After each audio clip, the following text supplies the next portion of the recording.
Hi friends, good morning. આજનો આપણો topic છે ઇલેક્ટ્રોન પ્રાપ્તિ એન્થાલ્પી. પછી આપણે વિદ્યુત ઋણતા ભણશું. ધીમે ધીમે ચેપ્ટરના અંતિમ ચરણ તરફ જઈ રહ્યા છીએ.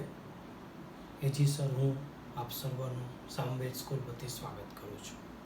તો ઇલેક્ટ્રોન પ્રાપ્તિ એન્થાલ્પી શું છે? મોસ્ટ ઇમ્પોર્ટન્ટ, ઇલેક્ટ્રોન પ્રાપ્તિ એન્થાલ્પી આ શું છે ખરેખર?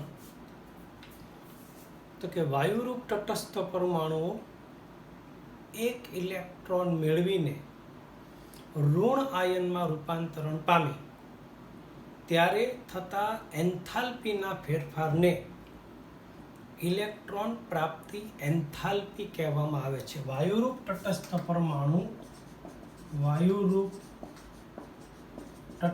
પરમાણુ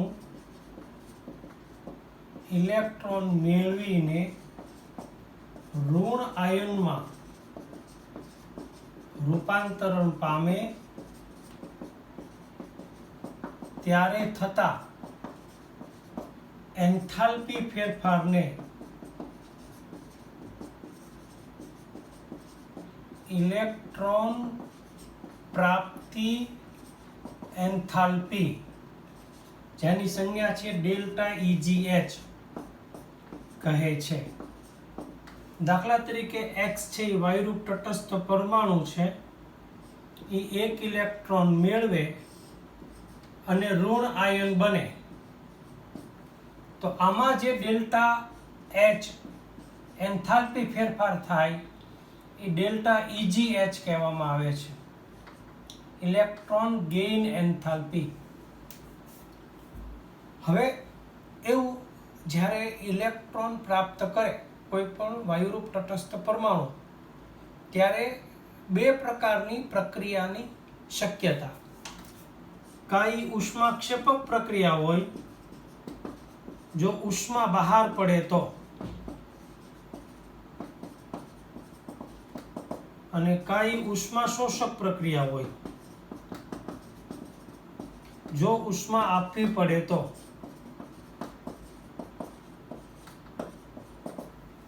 તો આ બે પ્રકારની પ્રક્રિયામાંથી કોઈ એક પ્રકારની પ્રક્રિયા શક્ય છે. લગભગ વાયુરૂપ તટસ્થ પરમાણુ ઇલેક્ટ્રોન પ્રાપ્ત કરીને ઉષ્મા બહાર પાડે છે, એટલે એનો એન્થાલ્પી ફેરફારનું મૂલ્ય આપણને ઋણ મળે. હવે આપણે એવી સરખામણી કરશું કે કયા તત્વો ઇલેક્ટ્રોન પ્રાપ્ત કરવા માટે વધારે સક્રિય હોય. દાખલા તરીકે આપણે હેલોજન તત્વની વાત કરીએ તો ફ્લોરિન, ક્લોરિન, બ્રોમિન અને આયોડિન. હવે આનો પરમાણુ ક્રમાંક 9 છે, આનો પરમાણુ ક્રમાંક 17 છે. તો અહીંયા એક ઇલેક્ટ્રોન જો ફ્લોરિન લઈ લે તો ફ્લોરિન માઇનસ માંથી ફ્લોરાઇડ બને. એનો મતલબ એમ થયો કે આની પાસે 10 ઇલેક્ટ્રોન થઈ ગયા, એટલે કે આની ઇલેક્ટ્રોન રચના છે એ નિષ્ક્રિય વાયુ જેવી, એટલે કે ઉમદા વાયુ જેવી એની રચના પ્રાપ્ત થઈ જાય. કોઈ પણ તત્વોનો એ સ્વાભાવિક ગુણ છે કે જે બને ત્યાં સુધી ઇલેક્ટ્રોન મેળવીને અથવા ઇલેક્ટ્રોન ગુમાવીને નિષ્ક્રિય વાયુ જેવી ઇલેક્ટ્રોન રચના પ્રાપ્ત કરવા પ્રયત્ન કરે. એટલે એનો મતલબ એમ થયો કે આ જે હેલોજન તત્વો છે એ હેલોજન તત્વો સૌથી વધારે ઇલેક્ટ્રોન પ્રાપ્ત કરવાની વૃત્તિ ધરાવે છે. જેની ઇલેક્ટ્રોન પ્રાપ્ત કરવાની સૌથી વધારે વૃત્તિ હોય એની ઇલેક્ટ્રોન પ્રાપ્તિ એન્થાલ્પીનું મૂલ્ય સૌથી વધારે ઋણ હોય. એટલે ઇલેક્ટ્રોન પ્રાપ્તિ એન્થાલ્પીનું મૂલ્ય સૌથી વધુ ઋણ છે.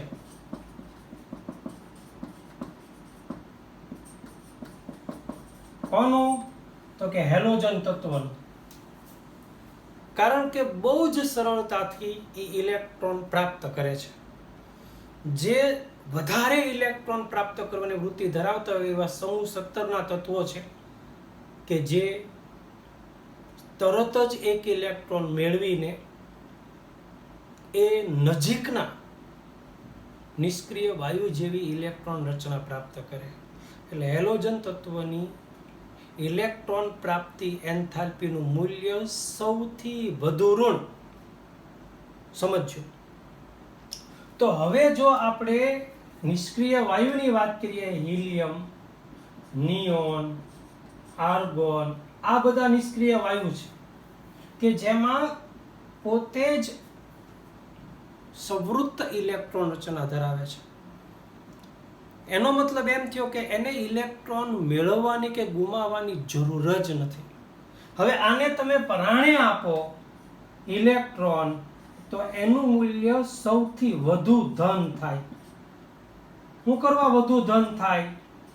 તો કે આને તો તમારે ઉર્જા આપીને પરાણે ઇલેક્ટ્રોન આપવો પડશે.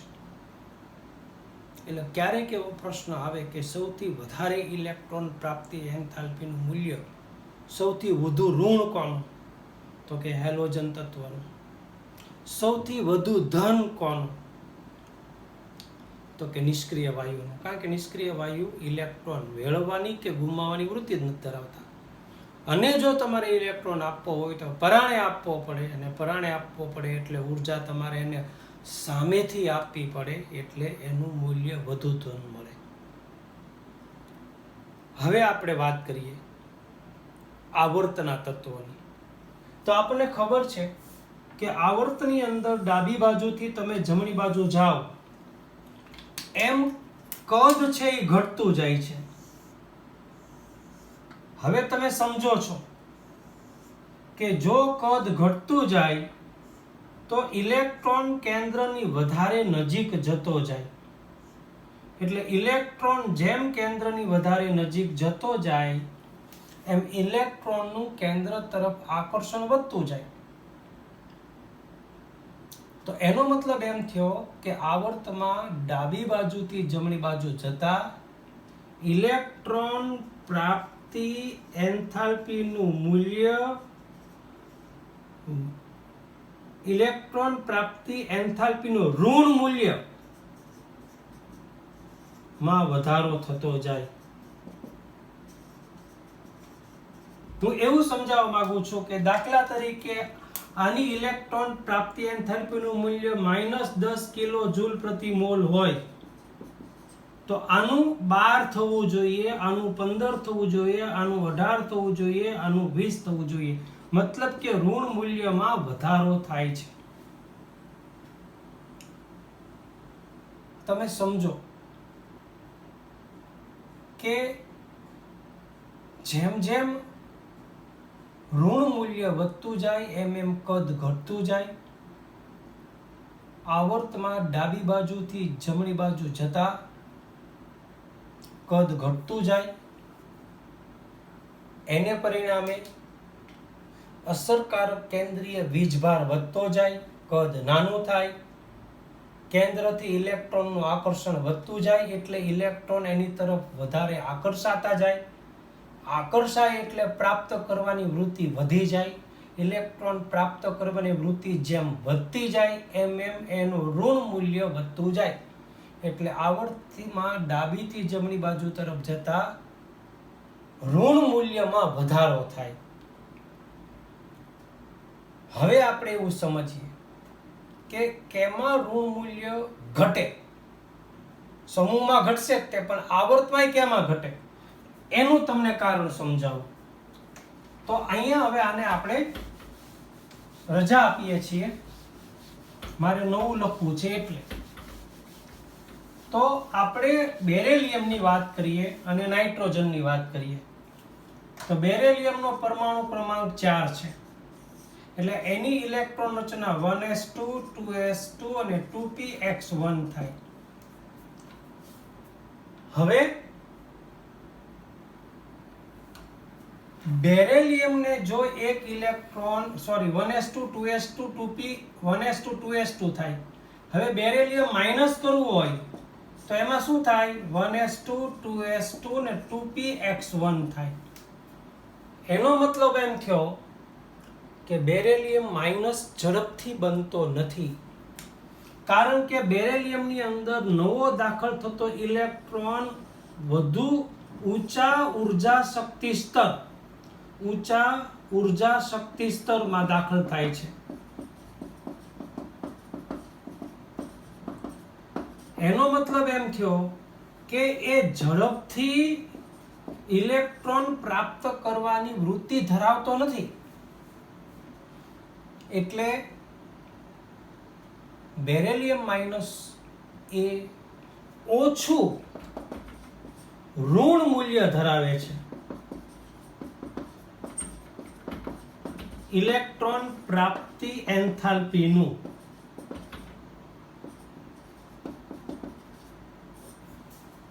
આની તમારે ઇલેક્ટ્રોન રચના સમજવી પડે. બેરેલિયમમાં ઓલરેડી 1s2 2s2 છે. જો બેરેલિયમ માઇનસ કરું તો એક ઇલેક્ટ્રોન મારે ઉમેરવો પડે. નવો ઉમેરાતો ઇલેક્ટ્રોન એ ઊંચા ઉર્જાવાળા શક્તિ સ્તરમાં દાખલ થાય, જે વધારે ઉર્જા એને આપવી પડે. એટલે એ ઇલેક્ટ્રોન મેળવવાની વૃત્તિ નથી ધરાવતો બેરેલિયમ. એટલે બેરેલિયમનું ઇલેક્ટ્રોન પ્રાપ્તિ એન્થાલ્પીનું ઋણ મૂલ્યમાં ઘટાડો થાય. હવે નાઇટ્રોજન માઇનસની વાત કરીએ તો નાઇટ્રોજનનો પરમાણુ ક્રમાંક 7 છે. એટલે 1s2 2s2 2px1 2py1 અને 2pz1. જો નાઇટ્રોજન માઇનસ કરું તો 8 ઇલેક્ટ્રોન થાય. તો 1s2 2s2 2px2 કરવા પડે, 2py1 અને 2pz1 થાય. અહીંયા 2px2 કરો એટલે ઇલેક્ટ્રોનનું x કક્ષકમાં અપાકર્ષણ વધી જાય. એટલે આમાં ઇલેક્ટ્રોનને તમે સરળતાથી દાખલ કરી શકતા નથી. અને અમસ્તો તે નાઇટ્રોજન છે એ અર્ધપૂર્ણ ઇલેક્ટ્રોન રચના ધરાવે છે, એટલે એની સ્થાયીતા વધારે છે. કેવી છે? આની સ્થાયીતા વધારે છે. જે વધારે સ્થાયી હોય એ બને ત્યાં સુધી પોતાની જાતને અસ્થાયી કરવા પ્રયત્ન કરે નહીં.